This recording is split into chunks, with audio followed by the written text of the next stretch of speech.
안녕하십니까. 오늘은 여러가지 중요한 국제뉴스를 모아서 말씀드리겠습니다. 중국의 항모 전단이 제2도련을 돌파했습니다. 이란이 조만간에 핵 보유국 선언을 할 것이다. 이런 뉴스가 들려오고 있습니다. 그리고 미국 재무장관인 스캇 베센, 이 베센트는 중국과 여러 차례 싸웠습니다. 승패, 전적은 어떠한가 여기에 대해서 좀 알아보겠습니다.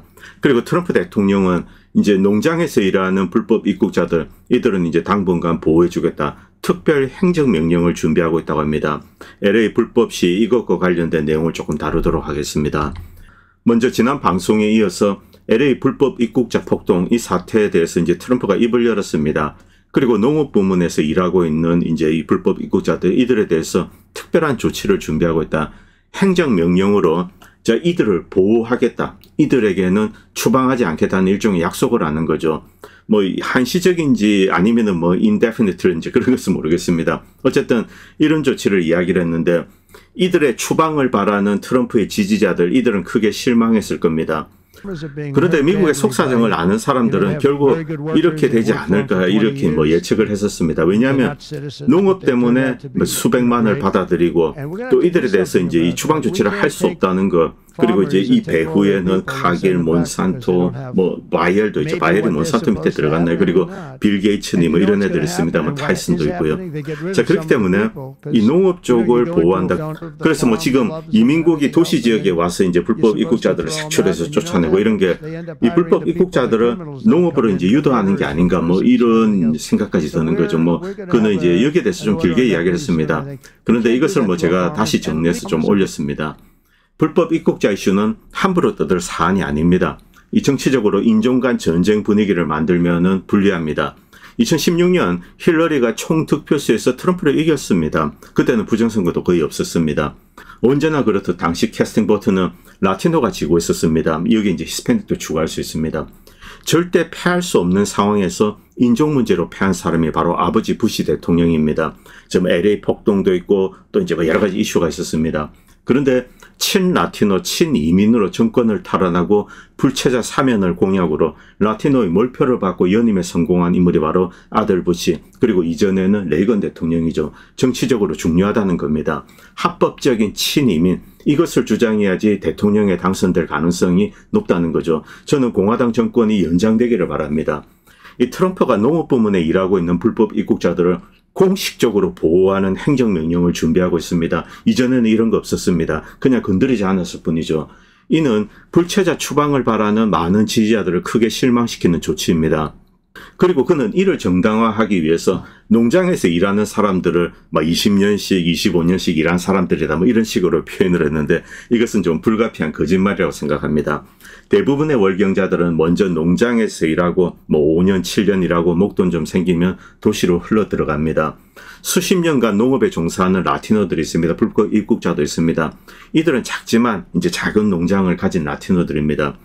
플로리다나 텍사스 이런 데 시골 지역을 가면은 작은 규모 농장들이 있습니다. 이 주인들이 라티노, 불법 입국자 출신 라티노인 경우가 많습니다. 농업 부문에 수십 년간 종사한 거죠. 그런데 대부분은 농장에서 월급을 받고 일하다가 그리고 도시로 흘러갑니다. 트럼프가 조금 틀린 이야기를 했는데 불가피한 거짓말이라고 생각합니다. 결과적으로 바이든이 받아들인 이 불법 입국자 수백만에게 당분간 면죄부를 준다는 뜻입니다. 이 최근 조치, 도시 지역을 터는 조치가 도시로 흘러간 수백만에게 위협을 가하면서 농장 쪽으로 돌리려는 것이 아닌가 이런 추정도 듭니다. 이는 카길이나 빌 게이츠가 반길 조치죠. 미국 농업의 현실을 감안하면 불가피한 조치로 이해합니다만 어쨌든 트럼프 지지자들에게는 실망스러운 발언임은 부인할 수가 없습니다. 그런데 이 판국의 도시 지역에서 미국 시민권자 자녀를 둔 엄마를 몇백 명 잡아서 쫓아내봐야 결국 그들은 속지주에 의해서 그리고 아이들은 시민권자이기 때문에 또 일정 정도 나이가 지나면 초청할 수도 있습니다. 또 그 전에 미성년자니 어쩌고 여러 가지 이유 붙이고 이민 변호사 쓰고 이렇게 해서 또 푸는 경우도 있고요. 결과적으로 그들은 다시 돌아오게 됩니다. 물론 조건은 있습니다. 중재 펠러니가 없어야 됩니다. 현실적으로 농업에서 일하고 있는 수백만에게 일정 기간 노동 비자만 허용하고 마치면 추방하는 정책, 워크홀인가요? 이런 스타일의 비자를 만들어서 푸는 것이 이상적입니다. 물론 여기에는 속지주의라는 암초가 있습니다. 그들이 또 아이를 놓으면은 이렇게 엮여가지고 또 버티게 되는 거죠. 참 골아픈 문제입니다. 어쨌든 이 트럼프는 국경 폐쇄는 매우 성공적으로 완수했습니다. 여기서 이제 냉정한 정치적인 현실을 고려해야 됩니다. 이것을 무시하고 기분대로 떠든다고 문제가 해결되는 것은 아닙니다. 여기에 갑자기 한국 기독교인들, 한국에서 요즘 부정선거니 뭐니 해서 이제 트럼프를 편드는 분들이 많습니다. 트럼프 편든다고 라티노에 대해서 욕을 하고 하는데, 자, 이렇게 하면은 인종 갈등만 더 커지게 됩니다. 이것은 트럼프에 오히려 정치적인 부담이 되고, 이 연장, 트럼프가 연임을 하지 못한다고 하더라도 다른 이제 공화당의 인사가 정권을 잡아야 되는데, 여기 이제 걸림돌로 작용하게 됩니다. 어쨌든 불법 입국자도 만약에 그들이 아이를 낳으면은 My fellow American입니다. 그들은 직계 가족과 함께 살 수 있는 권리를 미국 헌법으로부터 부여받고 있습니다. 물론 성인이 되어서 초청을 해야 됩니다만 이래저래 버티고 사는 거죠. 이것이 미국의 현실입니다. 그리고 이 불법 노동자들이 미국 농업의 경쟁력이 되는 거, 이것은 부인할 수가 없습니다. 그래서 경제적인 현실, 정치적인 현실을 부정을 할 수가 없습니다. 다만 폭력 시위를 주도한 어떤 좌파 단체들, 이들은 이제 일망타진해야 됩니다. 지금 증거를 채정하고 있는데, 이 캘리포니아의 리버럴 판사들이 역시 이제 걸림돌이죠. 장애물입니다. 그리고 로 전쟁 이야기 좀 드리겠습니다. 그런데 이 와중에 좀 특이한 사건이 있습니다. 이 영국이 관리하고 있는 빌딩에 러시아 미사일이 떨어졌습니다. 이곳은 과거에는 이 영국향 이제 비자를 발급하는 곳입니다. 그런데 이제 전쟁이 시작되고 다른 용도로 사용되었는데 영국인들이 계속 들락날락거렸던 것입니다. 여기에 러시아가 미사일을 날렸습니다. 영국인들이 희생되었는지 그런 것은 모르겠습니다만 그 직전 전날입니다. 이 라브로프는 여러 가지 이제 테러 배후에 영국이 있다. 영국을 구체적으로 지목했습니다. CIA나 미국의 이제 정보 자산이 좀 흘러갔겠지만 일단 이 영국과 그리고 우크라이나 낙지 세력들, 이들이 러시아에서 벌어진 여러 가지 이제 테러 그 배후에 있다. 이렇게 라브로프가 직설적으로 이야기하고 바로 이 공격이 있었습니다. 이 외교관 시설은 아니라고 하는데 영국이 관리하고 있는 빌딩이라고 합니다. 여기서 이제 어떤 스파이 일이 벌어졌을 수도 있는데 어쨌든 이 러시아와 영국의 긴장 관계는 더욱더 고조될 것 같습니다. 자, 그리고 러시아 이제 전폭기 피격 사건, 이것과 관련돼서 암체 워르드가 이제 이런 글을 썼습니다. 여기에 이제 배후에 미국이 있다, 영국이 있다 이런 이야기들이 있는데 일단 중요한 것은 이런 행동을 한 주체가 누구인가? 바로 우크낙지죠. 그런데 우크낙지가 우리 나토나 이제 미국의 통제 영역을 벗어나 있다. 그 자체로 하나의 미치광이 집단이라는 겁니다. 이런 분석글을 올렸습니다. 특이한 분석이라서 제가 가져왔습니다. 우크라이나가 승리할 수 있는 유일한 길은 나토를 끌어들이는 것이다. 이미 여러 번 말씀드렸습니다. 물론 승리 가능성이 조금 보인다는 거지 나토를 끌어들이면 이긴다는 뜻은 아닙니다. 그러나 나토와 미국은 마지막 우크라이나인까지 다 갈아넣겠다. 직접 싸울 생각은 없습니다. 우크라이나인만 갈아넣겠다. 이것이 나토의 계획입니다. 그런데 이 젤렌스키 정권을 이제 미국에서는 이제 우리가 부릴 수 있는 퍼핏이다. 우리가 시키는 대로 한다. 영국에서도 그렇게 생각할 겁니다. 그런데 그렇지가 않다는 거죠. 이 우크라이나 네오나치, 이 독립적인 기관과 역량, 이 자체가 상당히 위험하다. 그리고 위험해졌다는 겁니다. 지난주 러시아 전략폭격기 부대에 대한 공격은 기술적으로 정교한 공격은 아니다. 일종의 이제 테러 공격이죠. 어디서나 가능한, 다른 나라에서도 가능한 형태의 공격입니다. 이런 공격은 서방의 직접적인 지원이나 나토 정보기관의 어떤 계획 없이 수립될 수 있다는 겁니다. 러시아 내에서 어떤 테러리스트를 이용해서 할 수가 있다는 거죠. 러시아 논평가들은 이런 공격이 터지면 즉각적으로 러시아 핵 억지력에 대한 공격이기 때문에 나토가 배후에 있다. 나토에 대한 보복 공격을 고려해야 된다. 이런 식으로 주장을 합니다. 그런데 이것이 우크낙지들의 목표라는 거죠. 나토를 끌어들이는 것. 나토를 끌어들여야지만이 승리 가능성이 조금이라도 있게 되는 거죠. 전후 우크라이나가 어떻게 될 것인가? 대단히 위험한 테러 집단으로 남을 가능성이 대단히 높다. 이렇게 이제 암체 워르드는 이야기하고 있습니다. 이미 그 자체로 하나의 거대한 괴물이 되었다는 거죠. 단순한 나토의 꼭두각시가 아니다. 그 자체로 이 프랑켄슈타인 괴물, 이 나토와 미국이 만들었는데 그 자체로 괴물이 되어서 나중에 나토와 미국을 찌를 수가 있다는 겁니다. 만약 전쟁에서 패하게 된다. 그 책임을 나토와 미국에 돌릴 수가 있다는 거죠. 대단히 위험한 집단이기 때문에 암체 워르드는 미국과 러시아가 함께 이 우크낙지는 완전히 제거해야 된다. 이런 주장을 하는 겁니다. 예전부터 이런 이야기를 해왔는데 저는 이 분석이 설득력이 있다고 생각합니다. 왜냐하면 우크낙지 어쨌든 미국과 서구의 이용을 당하고 지금 피를 흘리고 있습니다. 그런데 최종적으로 미국과 서구가 배신하게 된다. 더 이상 지원을 하지 않게 된다. 이것은 배신이죠. 그리고 우크라이나가 무너지게 됩니다. 러시아 손으로 넘어가게 됩니다. 그럼 남겨진 우크 낙제들은 어떻게 될 것인가? 거대한 위험 집단이 되어서 서방에 공격을 가할 수가 있다는 거죠. 그 위험성을 지적하고 있습니다. 지난주에 러시아의 진주만 공습이 일어났다. 뭐 이렇게 크게 떠들었습니다. 그런데 진주만 공습 이후 일본이 어떻게 되었습니까? 이것을 생각하지 못하는 거죠. 자, 이 파괴된 폭격기 11대 몇십 년 된 겁니다. 뭐 40년, 50년 전에 만들어진 거죠.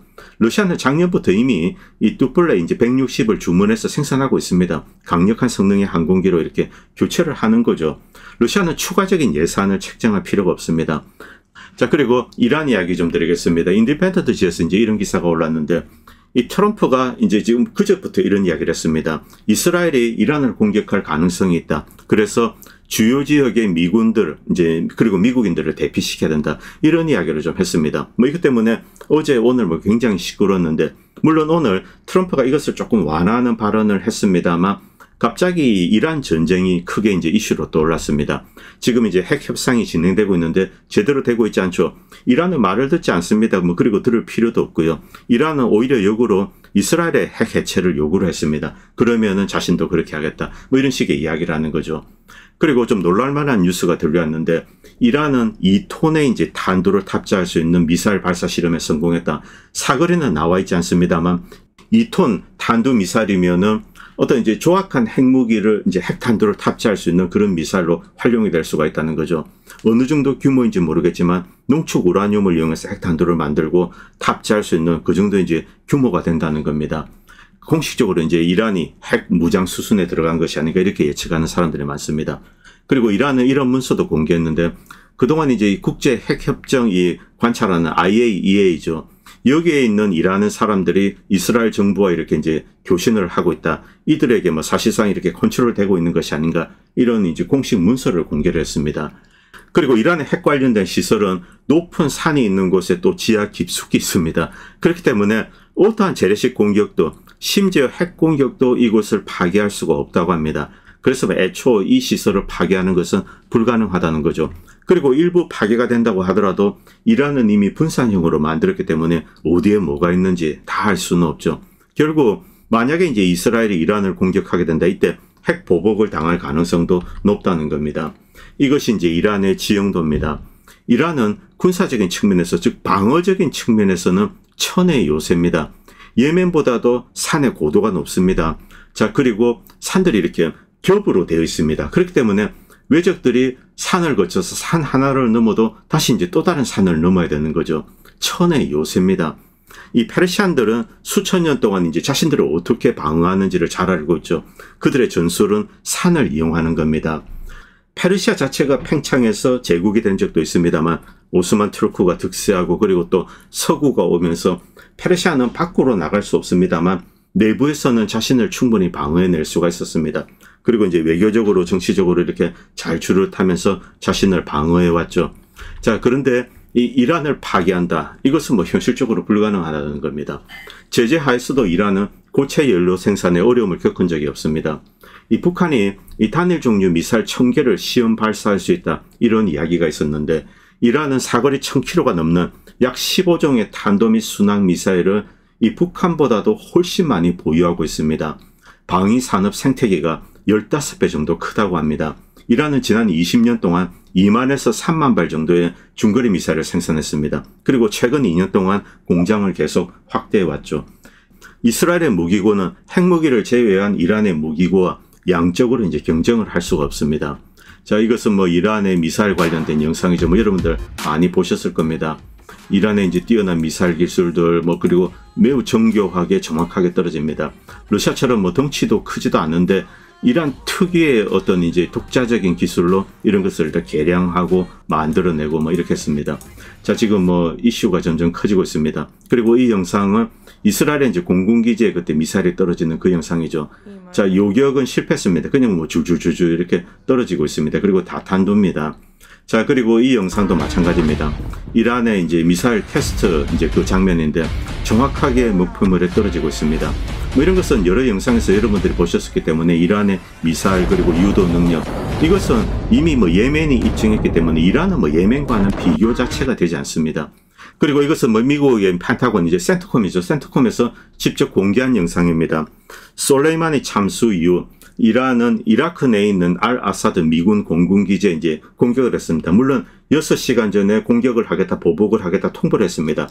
그래서 이제 여기 있는 전투기나 항공기 그리고 군인들은 피신시키고 또 일부는 벙커 밑에 들어가서 대기하고 있었습니다. 이때 미사일이 떨어졌는데 20발 정도가 날아왔는데 20발 거의 모두 정확하게 목표물을 타격했습니다. 이 각 건물들, 기지가 있고 이런 것도 이야기합니다. 다 정확하게 떨어집니다. 제가 좀 스킵해서 보여드리겠습니다. 자, 이 정도로 정밀한 공격 능력을 가지고 있죠. 물론 여기 이제 팩이 있었는데, 무용지물입니다. 팩2가 있었는데 이것으로는 이란의 미사일을 요격하는 것은 어림도 없습니다. 그리고 JP모건에서 만약에 이스라엘이 이란을 공격한다, 이때 유가가 $120까지 치솟을 수 있다. 제 개인적인 생각에는 이것보다 이제 더 높이 올라갈 수 있다고 생각합니다. 만약에 이 걸프만, 이제 페르시아만을 봉쇄를 하게 된다. 이 경우는 끝장나게 되는 거죠. 사우디나 이라크의 기름도 빠져나오지 못하게 됩니다. 그런데 이 이스라엘의 이란 공격, 이것은 좀 과장된 우려다. 이런 글들이 또 이제 하루 지나니까 올라오기 시작했습니다. 현실적으로 불가능하죠. 이란을 건드리면 작살이 납니다. 그리고 미국이 만약에 이제 이란을 상대로 전면전을 한다. 이길 수 없다고 생각합니다. 미국 같은 경우 이기지 못하면 그 자체로 패하는 꼴이 되는 거죠. 이란은 워싱턴의 목표, 워싱턴이 이런 이야기를 흘리는 것은 이란을 흔들기 위해서다, 겁을 주는 거죠. 일종의 이제 심리전입니다. 미국의 조건을 받아들이라. 그러나 이제 이란은 받아들일 생각이 없습니다. 나름대로 이제 반대되는 조건을 제시했죠. 그런데 이제 이스라엘은 미국을 무시하고 공격할 능력이 있는가? 그것은 없습니다. 미국의 ISR 그리고 미국의 이제 여러 가지 군사적인 지원 없이는 이런 공격은 애초에 불가능합니다. 그래서 미국의 동의가 이제 필요하죠. 물론 미국은 지원을 하고도 부인을 할 거죠. 공식적으로는요. 그리고 트럼프 대통령은 조금 전에 이런 이야기를 했습니다. 조금 톤을 낮췄습니다. 이스라엘의 이란 공격은 임박하진 않다. 그런데 일어날 수는 있다. 그 가능성만 이야기하고 있습니다. 이란은 핵무기를 가져서는 안 돼, 가질 수 없다. 이렇게 또 이제 이야기를 했습니다. 여기서 이제 윌 슈라이버 글을 다시 한번 보도록 하겠습니다. 윌 슈라이버는 순수 이탈리안 후손입니다. 자, 이란을 과소평가하면 위험하다. 대부분의 서양인들, 특히 미국인은 이란을 무의미한 광신도들이 사는 후진국으로 비웃고 있습니다. 그들 대부분은 이란을 지도에서 찾아라 그러면 못 찾습니다. 이게 미국의 현실입니다. 그런데 이란, 중국, 러시아 같이 수천 년 동안 조상의 어떤 지리적인 완전성, 이제 그리고 문화적인 응집력, 이것을 유지해온 몇 안 되는 현존하는 문명 강국들, 이 문명 강국의 일원이라는 것을 미국인들은 제대로 이해를 하지 못한다는 겁니다. 문명 강대국 중에 이란은 가장 과소평가되고 있습니다. 이것을 부인할 수가 없죠. 한국인들도 이란을 조롱합니다. 21세기 들어서 그러나 이란은 강한 존재로 거듭나고 페르시아만 지역의 주요 강대국이 되었습니다. 이란 사람들은 지적이고 소환이 풍부하며 자랑스러울 정도의 오랜 역사 그리고 문화적인 유산을 가진 민족이죠. 자부심도 상당합니다. 이 이란 사람들에게 이란 사람이냐 물어보면 좀 싫어합니다. 페르시안이라고 불러달라고 합니다. 사담 후세인의 이라크를 막대한 대가로 격파한 이란은 1990년대 들어서면서 무적으로 보이는 미국의 군사력에 맞서서 스스로를 방어할 비대칭적 이 방어 수단들을 개발해 왔습니다. 북한 역시 마찬가지죠. 이제 25년간 집중적인 노력과 인상적인 독창성을 바탕으로 이란은 미사일과 드론 강국으로 이제 발돋움했습니다. 이란은 현지의 공중 및 해상 위협으로부터 이제 자신을 방어할 수 있을 뿐만 아니라 국경 너머에 강력한 타격력을 이제 투사할 수 있다. 물론 멀리 원정을 간다. 이런 것은 불가능합니다만 이란 주변의 국경 넘어서 상대방을 타격할 수 있는 그런 능력을 가졌다는 겁니다. 그리고 국내에서 생산한 S-300 변형 대공 미사일을 이용해서 무적으로 여겨졌던 이제 미국의 RQ-4 감시 드론을 격추했습니다. 5년 전입니다. 이것을 획득해서 분석하고 자기들만의 또 정찰 드론을 만들었죠. 그리고 알 아사드 공군기지 매우 구체적인 목표물을 향해서 정확하게 탄도미사일 20발을 발사했습니다. 이것은 미군들을 해치기 위해서 한 것이 아닙니다. 6시간 전에 통보하고 이제 대피하라고 했습니다. 일단 보복 차원에서 과시적인 보복을 하지 않을 수가 없는 상황이죠. 그리고 미국은 있던 이제 항공자산 이런 것은 피신시키고 이 미사일 공격을 맞은 겁니다. 자, 그리고 이제 중국 이야기 좀 드리겠습니다. 중국이 2개의 항모 전단을 보냈습니다. 제대로 된 전투를 할 수 있는 부대죠. 그 이전에는 이제 공호, 구축함 한 척, 그리고 옆에 한 두 척, 이 정도만 이동하면서 군사력을, 해군력을 과시했습니다만, 항모 두 척, 그리고 그를 보호하는 호위 함대, 밑에 이제 잠수함도 있을 겁니다. 그리고 위에 전투기. 자, 이 공식적으로 대규모의 함대를 구성해서 제2도련을 돌파했습니다. 이것 때문에 좀 아시아 쪽이 시끌시끌하죠. 한국은 어느 정도 다루고 있는지 모르겠습니다만, 일단 일본과 필리핀 언론, 그리고 호주 언론은 야단이 났습니다. 이 순서를 보시기 바랍니다. 상위 앞에서 1, 2, 3, 4, 5. 그리고 특이한 것은 필리핀을 옆으로 쭉 가로질러 내려갔습니다. 이것은 필리핀에 대한 위협입니다. 필리핀의 마르코스 봉봉 대통령은 미국의 중거리 미사일 발사 시스템의 타이푼을 루손섬에 배치하겠다. 바로 중국 이 턱 밑입니다. 이것을 뭐 중국은 용납하지 않겠다 이러고 있죠. 그래서 이제 필리핀에 대한 경고 차원도 있고, 그리고 괌 사이판을 지나갔습니다. 호주 언론도 또 야단입니다. 자, 이것이 내려가지고 지금 시끌시끌한데, 뭐 마닐라 타임즈 여기서는 뭐 대서특필하고 있습니다. 이 중국이 우리를 위협한다. 그리고 중국 해군의 이제 성장 뭐 이런 것을 이야기하고, 뭐 일본 역시 마찬가지입니다. 기존에는 뭐 일본이 아시아 최강의 해군력을 가지고 있죠. 미군 다음으로 또 강한 해군력을 가지고 있습니다. 90년대는 말도 못하죠. 뭐 일본 함대, 이때는 뭐 이 미국 다음으로 최강의 함대를 가지고 있었습니다. 뭐 이지스함 쫙 몰고 아시아존을 누비면서 이제 무역로를 보호하고 있었죠. 이때 중국의 해군이라는 것은 너무나 초라해서 이건 뭐 상대 자체가 되지 않습니다. 이제 90년대 중반인데 이 자카르타에 힐튼 호텔에 있었는데, 뭐 그 당시에는 그게가 이제 제일 비싼 호텔이었습니다. 그런데 거기 이제 아침에 딱 가니까 뭐 그때 일본이 또 버블 경제도 있었는지 모르겠는데, 해상자위대 장교 뭐 한 수십 명이 군복 쫙 빼고 이제 호텔에 이제 왔다 갔다 하는 그런 모습을 봤습니다. 일본의 이제 이 경제력, 그것을 이제 절감할 수 있었던 그런 때죠. 그리고 2015년만 해도 일본은 이제 3,000톤급 이 공격용 잠수함을 많이 가지고 있습니다. 지금 뭐 23척으로 알고 있는데, 이것은 중국 해군을 모조리 격침시킬 수 있는 그런 충분한 능력을 가지고 있었습니다. 2014-15년까지만 해도 중국 해군은 일본 잠수함 여기에 상대가 되지 않습니다. 이 게임이 되지가 않는 거죠. 그런데 10년 사이에 강산이 변한 겁니다. 그런데 10년이 지나고 중국 해군은 거대한 군사력으로 이렇게 다가오고 있습니다. 일본은 뭐 지금도 강합니다만 상대적으로 이렇게 쪼그라들었죠. 자, 그리고 지금 뭐 중국 함대가 이렇게 설칠 수 있는 이유, 여기에는 또 몇 가지 이유가 있습니다. 여러분도 아시겠지만 이 후티를 상대로 미국 항공모함이 많이 왔다 갔다 했습니다. 그런데 세 척이 지금 수리를 받고 있습니다. 자, 첫 번째 이 포도입니다. 제랄드 포도는 싸우지도 못하고 이 지중해 앞바다에 떠 있다가 사출기가 고장이 났습니다. 이 사출기는 계속 문제입니다. 그래서 또 장기 수리하러 갔죠. 그리고 USS 아이젠하워는 갑판에 한 방 맞았다, 이런 이야기를 여러분들 들어보셨을 겁니다. 아이젠하워는 비교적 이 후티 예멘에 좀 가까이 있었습니다. 그러다가 한 방 맞았다, 아라비아에서 한 방 맞았다, 이런 이야기가 들려왔기 때문에 이게 사실일 가능성이 좀 높다고 합니다. 아직까지 수리 중입니다. 그리고 이번에 트루먼호입니다. 트루먼호는 맞았는지 안 맞았는지 그런 건 모르겠습니다. 어쨌든 이 함재기 이제 세대를 잃었습니다. FA-18이죠. 이것도 이제 큰 손실입니다. 자, 지금 미국 함정 세대가 지금 장기 수리에 들어갔습니다. 텅 비어 있는 상황이죠. 그리고 이번에 트루먼호가 작전을 할 때 이 아라비아 밑에 이제 칼빈슨호가 와 있었습니다. 이 칼빈슨은 원래 인도 태평양 담당입니다. 그런데 이제 여기까지 왔죠. 결과적으로 인도 태평양 아시아 쪽이 비어버린 겁니다. 이 틈에 이제 중국 함대가 이렇게 쫙 이렇게 뭐 내려온 겁니다. 자, 이 뻥 뚫린 거죠. 이게 지금 중국 해군력의 현상입니다. 우리가 중국을 절대로 과소평가해서는 안 됩니다. 중국의 성장에 대해서 이야기하면 뭐 친중이다, 간첩이다, 뭐 이런 이야기를 하시는 분들이 많은데, 그것은 잘못된 태도라고 생각합니다. 이 중국이 강해지면 강해진 대로 현상을 파악해야 되죠. 그리고 우리가 어떻게 대응을 해야 될 건가? 일본이나 뭐 미국, 그리고 중국이 강해지면 당연히 러시아나 북한도 이제 두렵습니다. 이들이 어떻게 해야 될 것인가? 이런 모든 것을 종합적으로 생각을 해야 되는 겁니다. 자, 그리고 이번에 이제 히토류 이야기가 있었는데, 트럼프 대통령은 회담이 잘 진행되고 있고 히토류는 뭐 이제 수입이 재개될 거다, 뭐 이런 이야기를 했습니다. 뭐 좀 착잡합니다. 그런데 이것을 승리다, 뭐 회담이 잘 진행되었다, 그렇게는 결코 이야기하기가 힘듭니다. 뭐 중국이 계속 히토류 공급을 해왔는데 미국이 어떤 조치에 반발해서 끊었는데, 중국이 히토류 공급을 재개했는지 그것도 아직 알려지고 있지 않습니다. 그리고 중국 유학생 수용은 이것은 미국을 위한 겁니다. 일단 돈을 들고 오죠. 그리고 중국에서 캐피탈 아웃플로우가 있습니다. 유학생이 오고 돈도 들고 와서 뭐 조그만한 놈들이 뭐 200만 불짜리 집도 사고 이럽니다. 이런 식으로 돈 세탁해서 미국으로 돈도 빼돌리는 거죠.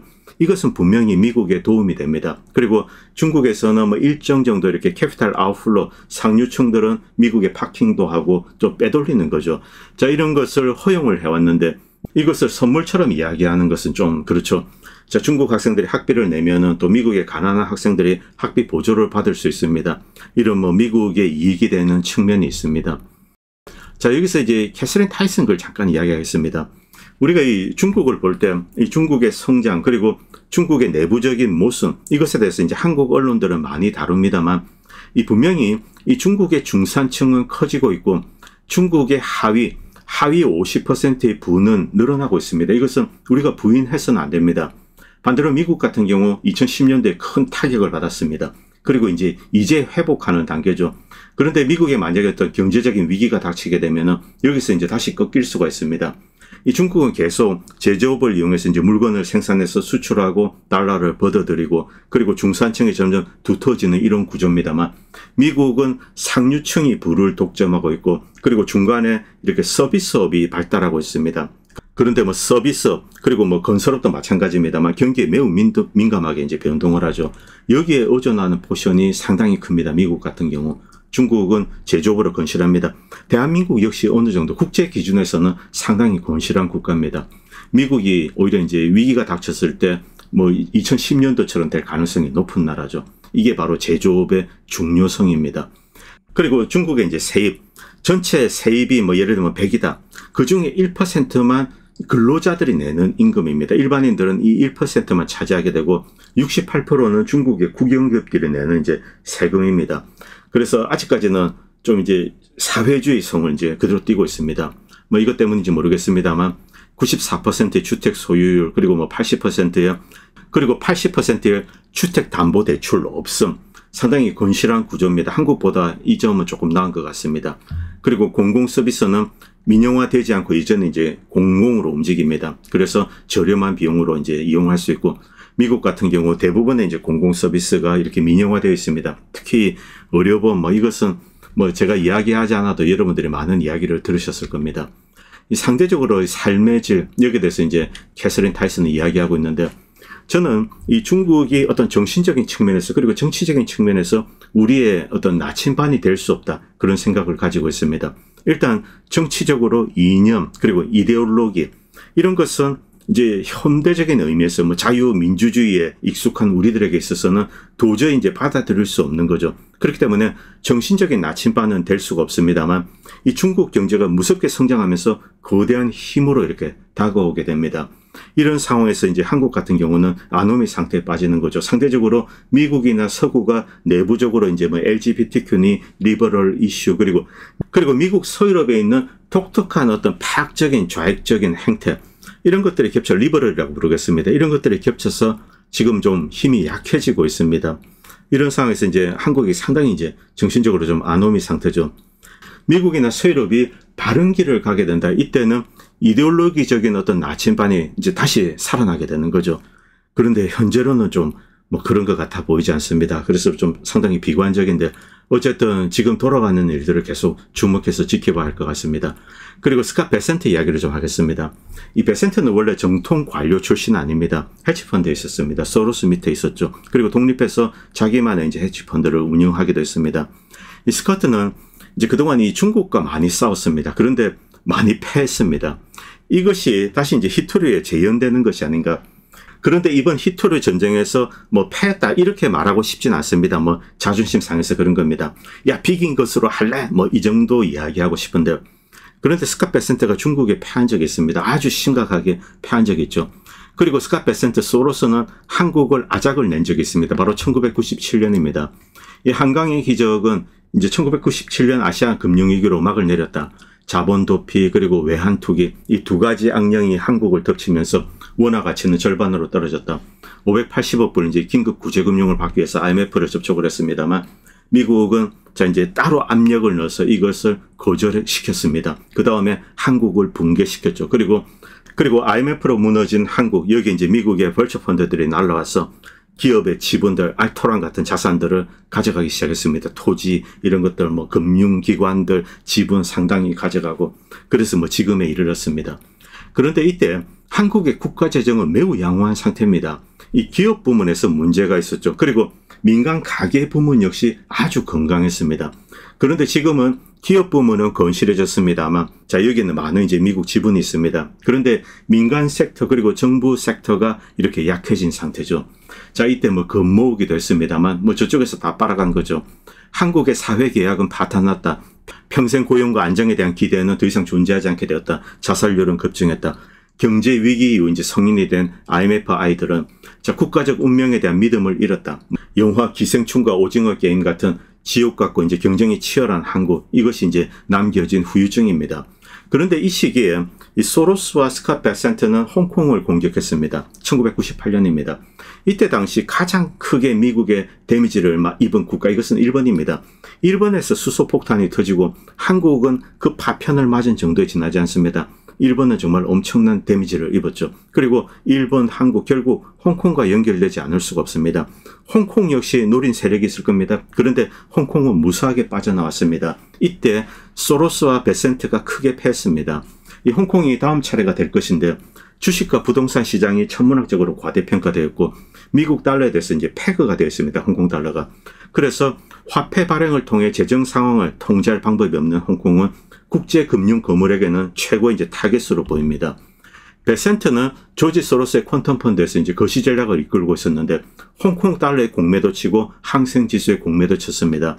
홍콩 달러 만약에 패거제를 풀게 되면은 홍콩 달러 가치는 추락하게 됩니다. 큰 돈을 벌게 되겠죠. 그리고 항생 지수가 하락하게 되면 또 큰 돈을 벌게 됩니다. 이중 배팅을 했습니다. 자, 그런데 사냥꾼이 오히려 사냥당했습니다. 홍콩 금융관리국은 공매도 세력을 불태우기 위해서 금리를 30%까지 인상했습니다. 홍콩 달러를 방어해낸 거죠. 그리고 항생 지수를 지탱하기 위해서 150억 달러 상당의 이제 우량주를 직접 다이렉트로 매수했습니다. 어쨌든 홍콩 달러도 방어하고 항생 지수도 방어했습니다. 자, 이때 이제 중국의 이 주룽지의 역할이 컸을 거다. 뭐 이런 이야기도 들려오고 있습니다. 소로스 퀀텀 펀드는 1998년에 큰 손실을 입었는데 이것은 이제 홍콩 거래와 연관이 있다는 의심을 받고 있는 거죠. 그래서 이제 패거제는 그때 이제 유지되고 홍콩의 위상은 높아지고 베이징은 반환 직후에 이제 이 홍콩이 재정적인 재앙에 빠지지 않도록 이렇게 안도의 한숨을 쉬었습니다. 일단 이때 베센트는 패했습니다. 그리고 이번에 관세 전쟁을 했는데 아직까지는 뭐 패배라고 생각하지는 않습니다. 저는 기본적으로 이 트럼프의 관세 정책을 지지하고 있습니다. 관세 자체를 지지하는 것은 아닙니다. 관세로 때리고 그 다음에 협상을 하는 거죠. 이 협상 과정에서 중국을 잘못 핸들링한 것이 아닌가 이런 생각은 좀 듭니다. 이 중국같이 덩치 큰 나라를 이렇게 모욕을 해서는 안 되죠. 그래서 이제 부드럽게 유도하면서 미국이 원하는 것을 얻어내야 됩니다. 그런데 이 중국에 대해서는 실패한 것은 사실입니다. 그러나 다른 나라에 대해서 뭐 일본이라든가 이런 나라에 대해서는 그동안 미국이 원했던 것을 하나씩 이렇게 받고 있습니다. 뭐 무역 장벽을 낮춘다든가 미국 제품에 대해서 이제 기존의 관세를 낮춘다든가 이런 것을 끌어내고 있기 때문에 일단 전체적으로는 이제 트럼프가 뭐 잘하고 있다라고 생각합니다. 그런데 이 중국에 대해서는 미국이 얻어야 될 것이 많습니다. 어쨌든 협상은 계속 진행 중이기 때문에 결국은 중국에서 필요한 것을 얻어낼 것으로 생각합니다만 중요한 것은 중국은 미국이 함부로 상대할 수 있는 그런 만만한 존재가 아니라는 것. 이것이 이번에 드러난 겁니다. 자, 지금 뭐 세계가 돌아가고 있는 현실. 여기서 한국이 중국에 붙어야 된다. 그런 뜻은 아닙니다. 만약에 한국이 중국에 붙게 되면은 그것은 그 자체로 미국의 적이 됩니다. 미국은 무자비한 국가입니다. 특히 자기의 가신이라고 생각했던 사람이 배신을 하고 적의 편이 되면은 미국은 용서하지 않습니다. 그 사람, 그 나라를 파괴해버립니다. 그 대표적인 국가가 쿠바, 베네수엘라, 그리고 이란입니다. 지금까지 수십 년 동안 괴롭히고 있죠. 미국을 배신했기 때문에 그렇습니다. 과거에는 철저한 친미 국가들이었죠. 자, 한국은 이런 딜레마에 있습니다. 이 부분에 대해서는 제가 내일 미어샤이미 교수 이야기와 함께 모아서 다시 말씀드리겠습니다. 오늘 방송은 여기까지 하도록 하겠습니다. 그리고 이 방송을 보시고 도움이 된다고 생각하시는 분들은 다양한 방식으로 후원을 해주시면 보다 좋은 방송을 만드는 데 큰 도움이 될 것 같습니다. 감사합니다. 본 채널은 시청자님들의 후원으로 유지됩니다. 여러분의 도움은 작은 미디어에 큰 도움이 됩니다. 감사합니다.